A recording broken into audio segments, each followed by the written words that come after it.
This is the story of a group of 17th century citizens of the town of Salem, Massachusetts, who are fed up with all of the witches that are roaming around their fair city. So they decide to found a new town. This is going to be called New Salem, and hopefully it'll be witch-free. You are one of these founders, either a Puritan or a witch, which is hidden from the other players. Either way, you're going to be building specific types of buildings that will earn you points throughout the game.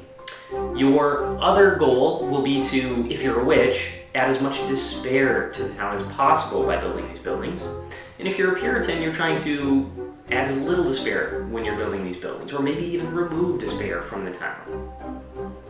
New Salem scales between 3 and 8 players very elegantly, and the art is jaw-droppingly beautiful. It's by Andrea Olgiati, who also did Winter Tales, so we're ecstatic to have him on board.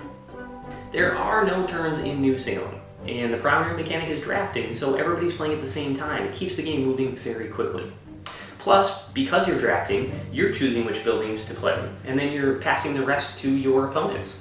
And then at the end of the round, you get to see which buildings your opponents chose to play, and you know pretty much which ones that you passed them. So you can use that to gather clues about who is playing a little bit too much like a witch. Then you can use those clues to join with your teammates to make accusations about who you think is a witch. Plus, you'll be collecting hope throughout the game too.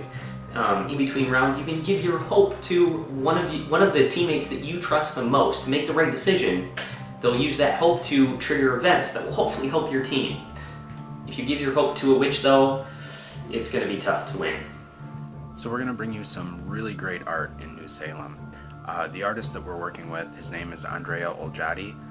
He's also known as Hyde Art, or you may have seen some of his work in Winter Tales.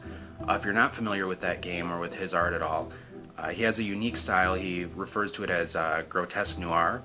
And when we saw this style, we knew that this was a perfect style to really pull people into the New Salem theme and to really bring that theme together and to breathe life into the characters that we want to have in the town of New Salem. One thing that's really exciting about the art is that as you're collecting sets and you're putting buildings in your district in New Salem, you're going to place those buildings side by side together in your district. And when you do that, you'll be creating a panoramic scene. They'll connect together, and you'll have a scene that will reward you for playing those buildings together, not just in the points that you receive in the game, but you're also going to get to see the town really come to life and how the townspeople are interacting within the town and how all the buildings and everything fits together to create that town. So this artwork really is going to top off and pull together what we know is already a really great game. Thanks for stopping by and checking out this video. You can take a look at our reward levels and stretch goals, and even pick up a Kickstarter exclusive version of Good Cop, Bad Cop if you missed out on that campaign. Otherwise, I think that's it. Thanks again. Clayton and I hope to see you on the hunt.